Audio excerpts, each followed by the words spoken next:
ಸ್ನೇಹಿತರೆ, ಮೀಡಿಯಾ ಮಾಸ್ಟರ್ಸ್ಗೆ ಸ್ವಾಗತ ಸುಸ್ವಾಗತ. ಗೆಳೆಯರೆ, ಭಾರತದ ಸೇನೆಗೆ ಹೊಸ ಮುಖ್ಯಸ್ಥರ ನೇಮಕ ಆಗ್ತಾ ಇದೆ. ಈಗಿನ ಸೇನಾಪಡೆಯ ಮುಖ್ಯಸ್ಥ ಮನೋಜ್ ಸಿ ಪಾಂಡೆ ಅವರ ಕಾಲಾವಧಿ ಜೂನ್ 30ಕ್ಕೆ ಮುಗಿಯಲಿದ್ದು, ಅವತ್ತೇ ಹೊಸ ಮುಖ್ಯಸ್ಥರು ಅಧಿಕಾರವನ್ನು ವಹಿಸಿಕೊಳ್ತಾರೆ. ಈ ಬಾರಿ ಕೂಡ ಭಾರತೀಯ ಸೇನೆಗೆ ಸೇವಾ ಹಿರಿತನ ಹಾಗೂ ಅನುಭವ ಮತ್ತು ದಕ್ಷತೆಗಳನ್ನು ಪರಿಗಣಿಸಿ ನೇಮಕಾತಿಗೆ ಮುದ್ರೆ ಒತ್ತಲಾಗಿದೆ. ಹಾಗಾದ್ರೆ ನಮ್ಮ ಭಾರತೀಯ ಸೇನೆಯ ಮುಂದಿನ ಮುಖ್ಯಸ್ಥ ಯಾರು? ಅವರ ಹಿನ್ನೆಲೆ ಏನು? ಪಾಕಿಸ್ತಾನ ಮತ್ತು ಚೈನಾಗಳ ಕಿತಾಪತಿ, ಗಡಿಯಲ್ಲಿ ಹೆಚ್ಚಾಗ್ತಾ ಇರೋ ಭಯೋತ್ಪಾದನೆ, ಜೊತೆಗೆ ಸೇನಾ ನೇಮಕಾತಿ, ಹೊಸ ತಂತ್ರಜ್ಞಾನದ ಅಳವಡಿಕೆ, ಆಧುನಿಕ ತಂತ್ರಗಾರಿಕೆಗಳು ತುಂಬಾ ಅಗತ್ಯ ಅನ್ನಿಸ್ತಾ ಇರೋ ಈ ಸಂದರ್ಭದಲ್ಲಿ ಹೊಸ ದಂಡನಾಯಕನಿಂದ ಏನೆಲ್ಲ ನಿರೀಕ್ಷೆಗಳಿವೆ ಅನ್ನೋ ಬಗ್ಗೆ ಒಂದಷ್ಟು ಮಾಹಿತಿಯನ್ನ ನಾವಿಲ್ಲಿ ನೋಡೋಣ.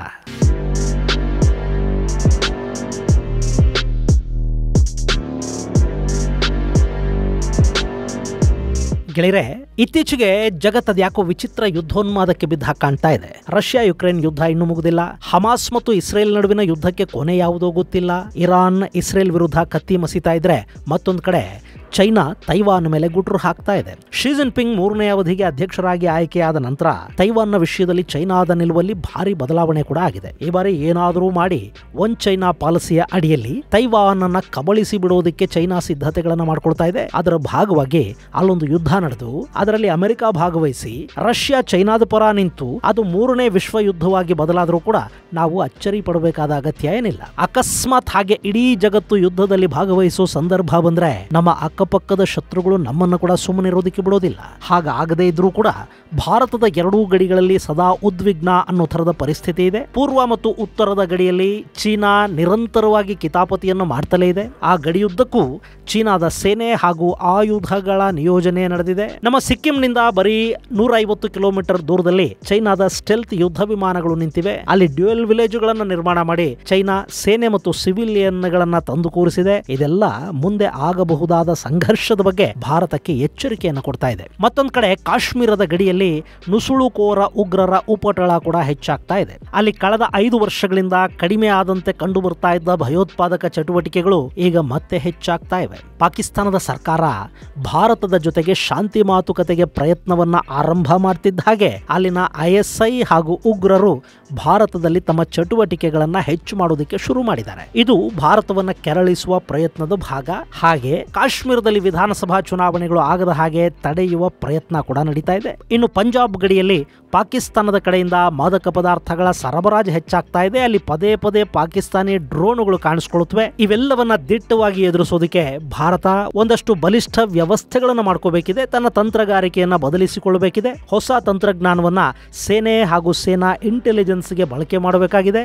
ಸೇನೆಯನ್ನ ಥಿಯೇಟರ್ ಕಮಾಂಡ್ಗಳನ್ನಾಗಿ ವಿಂಗಡಿಸುವ ಈ ಹಿಂದಿನ CDS ಅವರ ಕನಸು ಕೂಡ ಇನ್ನೂ ನನಸಾಗಿಲ್ಲ. ಇಂಥ ಹೊತ್ತಲ್ಲಿ ಭಾರತೀಯ ಸೇನೆಯ ದಂಡನಾಯಕ ಬದಲಾಗ್ತಾ ಇದ್ದಾರೆ. ಈ ನೂತನ ಮುಖ್ಯಸ್ಥ ಚೀನಾ ಹಾಗೂ ಪಾಕ್ನ ಕಪಟಗಳನ್ನ ಹತ್ತಿರದಿಂದ ನೋಡಿದವರು, ಎರಡೂ ದೇಶಗಳನ್ನು ಎದುರಿಸಿ ಕಾದಾಡಿದ ಸೇನಾ ಕಮಾಂಡ್ಗಳಲ್ಲಿ ಖುದ್ದು ಕಾರ್ಯನಿರ್ವಹಿಸಿದವರು, ಭಯೋತ್ಪಾದನಾ ನಿಗ್ರಹ ದಳದ ನೇತೃತ್ವವನ್ನು ವಹಿಸಿದವರು, ಅಂತಾರಾಷ್ಟ್ರೀಯ ಯುದ್ಧ ನೀತಿಗಳು ಹಾಗೂ ಯುದ್ಧ ತಂತ್ರಗಳ ವಿಷಯದಲ್ಲಿ ಅಪಾರ ಅನುಭವ ಮತ್ತು ಸ್ನಾತಕೋತ್ತರದಂತಹ ಪದವಿಗಳನ್ನು ಪಡ್ಕೊಂಡವರು. ಇದೆಲ್ಲದಕ್ಕಿಂತ ಹೆಚ್ಚಾಗಿ ಚೈನಾ ಹಾಗೂ ಪಾಕ್ ಎಕ್ಸ್ಪರ್ಟ್ ಅಂತಲೇ ಗುರುತಿಸಿಕೊಂಡಿರುವ ಈ ಸೇನಾಧಿಕಾರಿಯ ಹೆಸರು lieutenant general Upendra Dwivedi.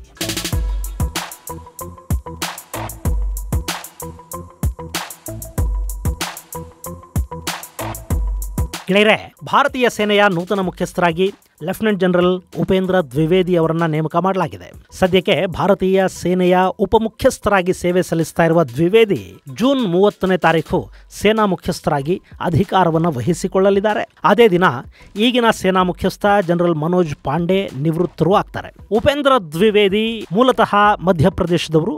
ಜನಿಸಿದ್ದು July 1, 1964ರಲ್ಲಿ ರೇವಾದ Sainik ಸ್ಕೂಲ್ನಲ್ಲಿ ವಿದ್ಯಾಭ್ಯಾಸವನ್ನು ಮಾಡಿದ ದ್ವಿವೇದಿ ಆನಂತರ ಖಡಕ್ವಾಲ್ಸಾದಲ್ಲಿನ ನ್ಯಾಷನಲ್ ಡಿಫೆನ್ಸ್ ಅಕಾಡೆಮಿ ಹಾಗೂ ಡೆಹ್ರಾಡೂನ್ನಲ್ಲಿನ ಮಿಲಿಟರಿ ಅಕಾಡೆಮಿಯಲ್ಲಿ ವಿದ್ಯಾಭ್ಯಾಸವನ್ನು ಮಾಡಿದ್ದಾರೆ. ಡಿಸೆಂಬರ್ 15, 1984ರಲ್ಲಿ ಸೇನೆಗೆ ನಿಯುಕ್ತರಾದ ದ್ವಿವೇದಿ ಅವರನ್ನ ಭಾರತೀಯ ಸೇನೆಯ 18ನೇ ಜಮ್ಮು ಕಾಶ್ಮೀರ್ ರೈಫಲ್ಸ್ ವಿಭಾಗಕ್ಕೆ ನೇಮಕ ಮಾಡಲಾಯಿತು. ಮುಂದೆ ದ್ವಿವೇದಿ ಅಮೆರಿಕದ ಆರ್ಮಿ ವಾರ್ ಕಾಲೇಜಿಗೆ ಸೇರೋ ಅವಕಾಶವನ್ನು ಪಡ್ಕೊಂಡ್ರು. ಅಲ್ಲಿ ಡಿಫೆನ್ಸ್ ಮ್ಯಾನೇಜ್ಮೆಂಟ್ ಅಲ್ಲಿ MPhil ಪಡೆಯೋದರ ಜೊತೆಗೆ ಸ್ಟ್ರಾಟಜಿಕ್ ಸ್ಟಡೀಸ್ ಮತ್ತು ಮಿಲಿಟರಿ ಸೈನ್ಸ್ ನಲ್ಲಿ ಮಾಸ್ಟರ್ಸ್ ಪದವಿಗಳನ್ನು ಕೂಡ ಪಡ್ಕೊಂಡ್ರು. ಅವರ ಸುಮಾರು 40 ವರ್ಷಗಳ ವರ್ಷಗಳ ಸುದೀರ್ಘ ಅವಧಿಯಲ್ಲಿ ಸೇನೆಯ ವಿವಿಧ ಹುದ್ದೆಗಳಲ್ಲಿ ದ್ವಿವೇದಿ ಕಾರ್ಯನಿರ್ವಹಿಸಿದ್ದಾರೆ. ಭಾರತೀಯ ಮಿಲಿಟರಿ ಅಕಾಡೆಮಿಯಲ್ಲಿ ಅಧ್ಯಾಪಕರಾಗಿ, ಆರ್ಮಿ ವಾರ್ ಕಾಲೇಜಲ್ಲಿ ಉನ್ನತ ಕಮಾಂಡ್ ವಿಂಗ್ನ ಡೈರೆಕ್ಟಿಂಗ್ ಸ್ಟಾಫ್ ಆಗಿ ಭಾರತದ 3 ಪಡೆಗಳ ಯೋಧರಿಗೆ ದ್ವಿವೇದಿ ಪಾಠ ಕೂಡ ಮಾಡಿದ್ದಾರೆ. ಇನ್ನು ಸೊಮಾಲಿಯಾದಲ್ಲಿ ನಡೆದ 2ನೇ ವಿಶ್ವಸಂಸ್ಥೆಯ ಕಾರ್ಯಾಚರಣೆಯಲ್ಲಿ ಭಾಗಿಯಾಗಿದ್ದ ದ್ವಿವೇದಿ ಅಲ್ಲಿನ ನಾಗರಿಕ ದಂಗೆಗಳನ್ನ ಹತ್ತಿಕ್ಕುವ ಕಾರ್ಯದಲ್ಲಿ 2 ವರ್ಷ ಕೆಲಸ ಮಾಡಿದ್ದಾರೆ. ಹಾಗೆ ಸಿಷೆಲಿಸ್ನಲ್ಲಿ ಭಾರತದ ಸೇನಾ ರಾಯಭಾರಿ ಅಥವಾ ಡಿಫೆನ್ಸ್ ಅಟ್ಯಾಚೆ ಆಗಿ ಕೂಡ ಕಾರ್ಯನಿರ್ವಹಿಸಿದ ಅನುಭವ ದ್ವಿವೇದಿ ಅವರಿಗಿದೆ.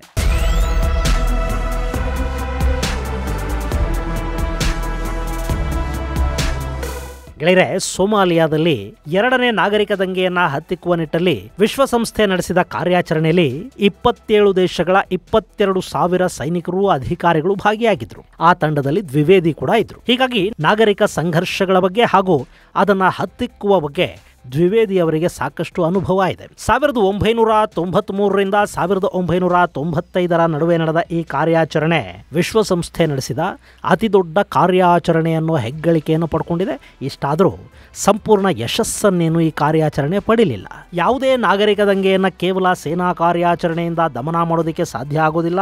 ಅಲ್ಲಿ ಸುಸ್ಥಿರ ಆಡಳಿತ ಹಾಗೂ ಜನರ ಬದುಕುಗಳ ಸುಧಾರಣೆಗೆ ಒಂದಷ್ಟು ಮಾರ್ಗಗಳು ಮತ್ತು ನಾಯಕರ ಮೇಲೆ ಜನಕ್ಕೆ ನಂಬಿಕೆ ಇದು ಮೂಡದೇ ಇದ್ರೆ ಯಾವ ನಾಗರಿಕ ದಂಗೆಯೂ ನಿಲ್ಲೋದಿಲ್ಲ ಅನ್ನೋದಕ್ಕೆ ಸೊಮಾಲಿಯಾ ಒಂದು ಉತ್ತಮ ಉದಾಹರಣೆ ಕೂಡ. ಇನ್ನು ಸಿಷೆಲಿಸ್ನಲ್ಲಿ ಮಿಲಿಟರಿ ಅಟ್ಯಾಚೆ ಅಂದ್ರೆ ಭಾರತದ ಡಿಫೆನ್ಸ್ ಡಿಪ್ಲೊಮೆಟ್ ಆಗಿ ದ್ವಿವೇದಿ ಕಾರ್ಯನಿರ್ವಹಿಸಿದ್ದಾರೆ. ಚೈನಾದ ಸ್ಟ್ರಿಂಗ್ ಆಫ್ ಪರ್ಲ್ಸ್ ಅನ್ನ ಸಮರ್ಥವಾಗಿ ಎದುರಿಸಬೇಕು ಅಂದ್ರೆ ಅದಕ್ಕೆ ಭಾರತಕ್ಕೆ ಸಿಷೆಲಿಸ್ ತುಂಬಾನೇ ಮುಖ್ಯ ಅನ್ನಿಸ್ಕೊಳ್ಳುತ್ತೆ. ಹೀಗಾಗಿನೇ ಈ ಬಾರಿ ಪ್ರಧಾನಮಂತ್ರಿಯ ಅಧಿಕಾರ ಸ್ವೀಕಾರ ಸಮಾರಂಭಕ್ಕೆ ಸಿಷೆಲಿಸ್ ನಾಯಕರನ್ನು ಕೂಡ ಆಹ್ವಾನಿಸಲಾಗಿತ್ತು. ಇದು ಹಿಂದೂ ಮಹಾಸಾಗರದಲ್ಲಿನ ಆ ದ್ವೀಪಗಳ ಮಹತ್ವಕ್ಕೊಂದು ಸಣ್ಣ ನಿದರ್ಶನ. ಇನ್ನು ಈ ಹಿಂದೆ ಸಿಷೆಲಿಸ್ ಸರ್ಕಾರವನ್ನು ಕೂಡ ಭಾರತದ ಸೇನೆ ಕಾಪಾಡಿದ ಉದಾಹರಣೆ ಇದೆ.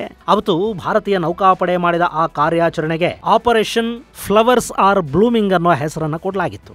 ಇಂಥ ಸಿಷೆಲಿಸ್ನಲ್ಲಿ ಈ ಹಿಂದೆ ಡಿಫೆನ್ಸ್ ಅಟ್ಯಾಚೆಯಾಗಿ ಉಪೇಂದ್ರ ದ್ವಿವೇದಿ ಕೆಲಸ ಮಾಡಿದ್ದಾರೆ. ಇದು ಮುಂದಿನ ದಿನಗಳಲ್ಲಿ ಭಾರತ ಸಿಷೆಲಿಸ್ನಲ್ಲಿ ಸೇನಾ ಪಡೆಗಳನ್ನು ಇಡಬೇಕು ಅಂದ್ಕೊಂಡಿರೋ ಯೋಜನೆ ಏನಿದೆ ಅದಕ್ಕೆ ಸಹಾಯಕ ಆಗಬಹುದು. ಗೆಳೆಯರೆ, ದ್ವಿವೇದಿ ಅವರಿಗೆ ತಂತ್ರಜ್ಞಾನದಲ್ಲಿ ಸಿಕ್ಕಾಪಟ್ಟೆ ಆಸಕ್ತಿ ಇದೆ. ಹೀಗಾಗಿ ಅವರು ಸೇನೆಯಲ್ಲಿ ಸಾಕಷ್ಟು ಅತ್ಯಾಧುನಿಕ ತಂತ್ರಜ್ಞಾನವನ್ನು ಬಳಸಿಕೊಳ್ಳೋದರ ಬಗ್ಗೆ ಕೂಡ ಗಮನ ಹರಿಸಿದ್ದಾರೆ. ಕೃತಕ ಬುದ್ಧಿಮತ್ತೆ, ಕ್ವಾಂಟಮ್ ಹಾಗೂ ಬ್ಲಾಕ್ ಚೈನ್ ಆಧಾರದ ಮೇಲೆ ಸಾಕಷ್ಟು ಸಮಸ್ಯೆಗಳಿಗೆ ಪರಿಹಾರ ಕಂಡುಕೊಳ್ಳೋದರ ಬಗ್ಗೆ ಹಾಗೂ ಸೇನೆಯಲ್ಲಿ ತಂತ್ರಜ್ಞಾನಕ್ಕೆ ಉತ್ತೇಜನ ನೀಡೋದರಲ್ಲಿ ದ್ವಿವೇದಿ ಅವರ ಕೊಡುಗೆ ತುಂಬಾನೇ ದೊಡ್ಡದಿದೆ. ನಾರ್ತ್ ಕಮಾಂಡ್ನ ಆಧುನೀಕರಣದಲ್ಲಿ ಕೂಡ ದ್ವಿವೇದಿ ಅವರ ಶ್ರಮ ಅಪಾರ ಅಂತ ಹೇಳ್ತಾರೆ.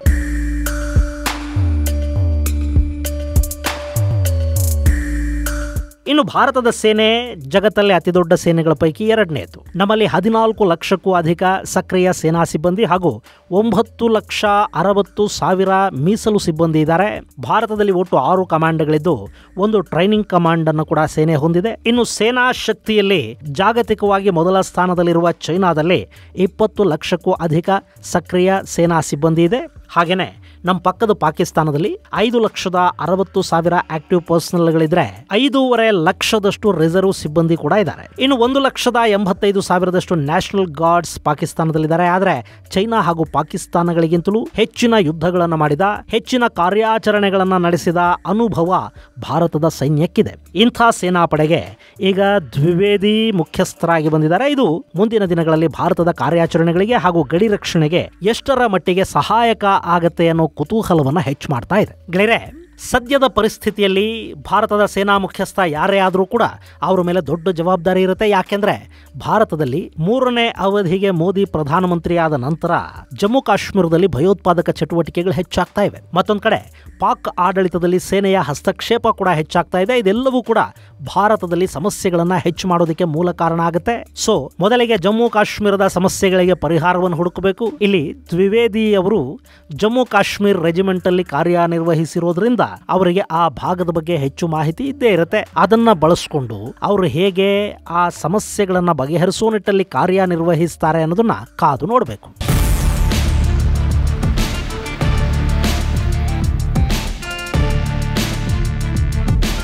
ಇನ್ನು ಕೆಲ ದಿನಗಳಿಂದ ಭಾರತ ಚೈನಾನ ಕೂಡ ತಡೆದುಕೊಳ್ತಾ ಇದೆ. ಟಿಬೆಟ್ನ ಹಲವು ಪ್ರದೇಶಗಳ ಹೆಸರುಗಳನ್ನ ಬದಲಿಸುವ ಸಾಹಸ ಕೈ ಹಾಕಿದೆ. ತೈವಾನ್ ಜೊತೆಗಿನ ಸಂಬಂಧ ಸುಧಾರಣೆಗೆ ಮುಂದಾಗಿದೆ. ಸೊ ಇಲ್ಲಿ ಚೈನಾ ಭಾರತದ ಮೇಲೆ ಸಿಟ್ಟಾಗುವ ಮತ್ತು ಭಾರತದ ವಿರುದ್ಧ ಒಂದಷ್ಟು ಕಿತಾಪತಿ ಮಾಡುವ ಸಾಧ್ಯತೆಗಳಿದ್ದೇ ಇರುತ್ತವೆ. ಈಗಾಗಲೇ ಚೈನಾ ತನ್ನ ಗಡಿಯಲ್ಲಿ ಭಾರತದ ವಿರುದ್ಧ ಸೇನಾ ಜಮಾವಣೆಯನ್ನ ಹೆಚ್ಚು ಮಾಡಿದೆ. ಅಲ್ಲಿ ಯುದ್ಧ ವಿಮಾನಗಳು, ಡ್ರೋನ್ಗಳನ್ನು ತಂದು ನಿಲ್ಲಿಸಿದೆ. 1,00,000ಕ್ಕೂ ಅಧಿಕ ಸೈನಿಕರು ಗಡಿಯುದ್ದಕ್ಕೂ ನಿಂತಿದ್ದಾರೆ ಅನ್ನೋ ಮಾಹಿತಿಯನ್ನ ಅಂತಾರಾಷ್ಟ್ರೀಯ ಮಾಧ್ಯಮಗಳು ಹೊರಹಾಕಿವೆ. 2020ರ ಗಲ್ವಾನ್ ಕಣಿವೆಯಲ್ಲಿ ನಡೆದ ಸಂಘರ್ಷ ಹಾಗೂ ಅದರಿಂದ ಚೈನಾಗಾದ ಹಿನ್ನಡೆ ಇವೆಲ್ಲವೂ ಕೂಡ ಚೈನಾ ಭಾರತದ ವಿರುದ್ಧ ಸೇಡು ತೀರಿಸಿಕೊಳ್ಳೋದಕ್ಕೆ ಹಾತೊರೆಯುವಂತೆ ಮಾಡ್ತಾ ಇದೆ ಅಂತ ಹೇಳಲಾಗ್ತಾ ಇದೆ. ಸೊ ಇಲ್ಲಿ ಚೈನಾದ ಅಗ್ರೆಷನ್ ಹಾಗೂ ಪಾಕಿಸ್ತಾನದ ಕಿತಾಪತಿಯನ್ನ ಮೊದಲು ಎದುರಿಸಬೇಕಾಗಿರೋದು ಭಾರತೀಯ ಸೇನೆ. ಅದಕ್ಕಾಗಿ ಮೊದಲಿಗೆ ದೇಶದ ಉತ್ತರ ಮತ್ತು ಪೂರ್ವದ ಗಡಿಗಳನ್ನು ಇನ್ನಷ್ಟು ಭದ್ರಪಡಿಸಿಕೊಳ್ಳಬೇಕಾದ ಅನಿವಾರ್ಯತೆ ಇದೆ.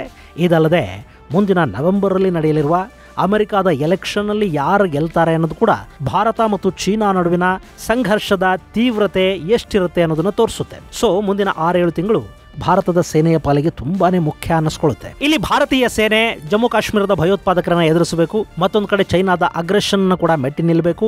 ಇದರ ಜೊತೆಗೆ ಭಾರತದಲ್ಲಿ ತೀವ್ರ ವಿರೋಧಕ್ಕೆ ಕಾರಣವಾಗಿರುವ ಅಗ್ನಿವೀರ್ ಯೋಜನೆಯನ್ನ ನಿಭಾಯಿಸುವ ಜವಾಬ್ದಾರಿ ಕೂಡ ದ್ವಿವೇದಿ ಅವರ ಮೇಲಿರುತ್ತೆ. ಇಲ್ಲಿ ದ್ವಿವೇದಿ ಟೆಕ್ನಿಕಲಿ ತುಂಬಾನೇ ಸ್ಟ್ರಾಂಗ್ ಇರೋದ್ರಿಂದ ಅವರು ಸೇನೆಯನ್ನ ತಾಂತ್ರಿಕವಾಗಿ ಬಲಪಡಿಸೋದಕ್ಕೆ ಹಾಗೂ ಜವಾಬ್ದಾರಿಗಳನ್ನು ನಿರ್ವಹಿಸೋದಕ್ಕೆ ಹಿಂಜರಿಯಲಾರರು ಅಂತ ಹೇಳಲಾಗ್ತಾ ಇದೆ. ಅಲ್ಲದೆ ದ್ವಿವೇದಿ ಜಮ್ಮು ಕಾಶ್ಮೀರದಲ್ಲಿ ಹಾಗೂ ಪೂರ್ವ ರಾಜ್ಯಗಳಲ್ಲಿ ಕೆಲಸ ಮಾಡಿದ್ದಾರೆ.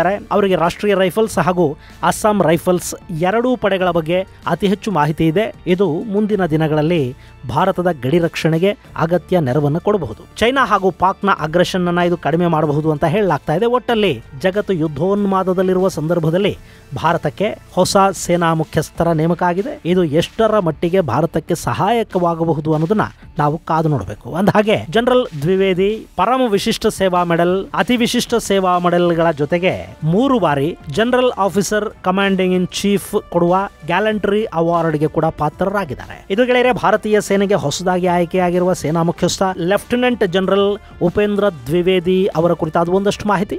ಮುಂದಿನ ಸಂಚಿಕೆಯಲ್ಲಿ ಮತ್ತಷ್ಟು ವಿಶೇಷಗಳ ಜೊತೆ ಮತ್ತೆ ಭೇಟಿಯಾಗೋಣ. ಅಲ್ಲಿವರೆಗೆ ಜೈ ಹಿಂದ್, ಜೈ ಕರ್ನಾಟಕ.